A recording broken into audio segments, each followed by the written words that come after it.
ঈদের রোগের কোনো ছুটি নেই, তাই ২৪ ঘন্টা কর্মক্ষেত্রে থাকতে হয় হাসপাতালের চিকিৎসক সহ স্টাফদের।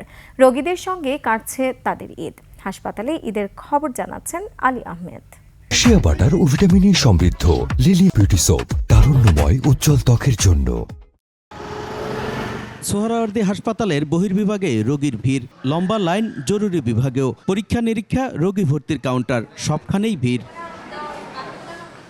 বাচ্চারা আজ 1 মাস ধরে পাতলা পায়খানা, জ্বর আর যে মুখে হাম বেড়াইছে। রাত 2টা থেকে খালি ডায়রিয়া। বছরের অন্য সময়ের মতোই ব্যস্ত চিকিৎসক, নার্স ও স্টাফরা।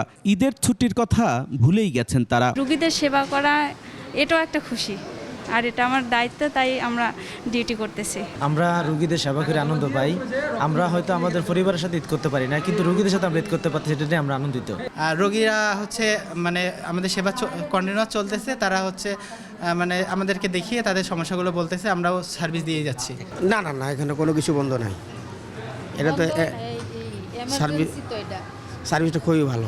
হাসপাতালের পরিচালক বলছেন, সেবা নির্বিঘ্ন রাখতে বিশেষ ব্যবস্থাপনায় কাজ করছেন সব স্তরের কর্মীরা। আমরা প্রতিদিনই আসতেছি, আমাদের কোনো অসুবিধা হচ্ছে না। আমাদের এটা ঈদের আনন্দের মতোই মনে হচ্ছে। এই সেক্টরে সবাই প্রায় অভ্যাস হয়ে গেছে, তারা স্বজনদের থেকে বরং রোগীদেরকেই বেশি বা হসপিটালকেই মানে ঈদের জায়গা মনে করে। আলী আহমেদ, 21 টেলিভিশন।